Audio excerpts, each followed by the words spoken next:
Everybody, it's Maggie from Personal Euphoria with today's plank story. Of course, if you don't want to do plank, you can always do something else. So either just some gentle neck movement, or there's one where you do the turkey trot, where you sort of pull your chin back and then turn and look to one side and look up, then drop your chin, turn and look to the other side and look up. It shouldn't hurt, but it should feel like a nice stretch, and you don't go to a point of strain or anything. Just go to the range that feels good. All right.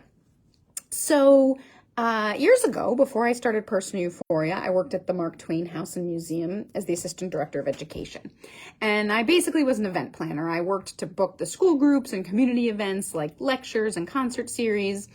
And when we had a school group, we'd always ask if there were any kids with special needs, because the Mark Twain House always tried to accommodate anyone they could and do set up a ramp if there was a kid in a wheelchair, or work around kids who were hard of hearing. And for blind students, if the timing allowed, the class would go through the Mark Twain House, and you can't touch anything in the museum. But then we would take the blind student back in, and there were specific objects that they could touch so that they could get a sense of the house. And then afterwards, we had this box of things that the whole class could engage with.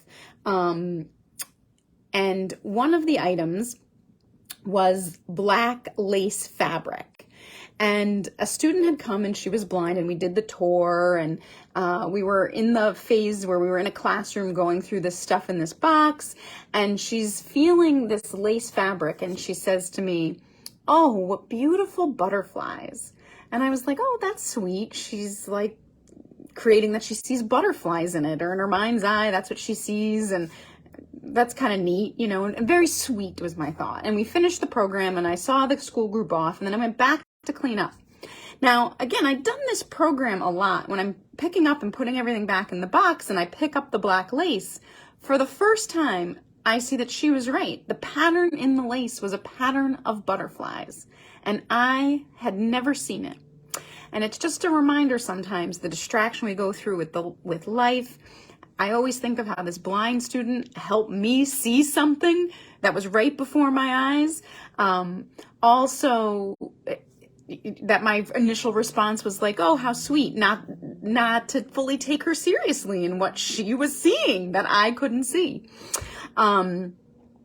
Anyway, I think of her now and again, and I think of all the students that crossed my path, because, it's not like I was teaching and had kids for a year. The kids would come in for a day. I think she's the only student that I can actually picture to this day. She made such a mark on me.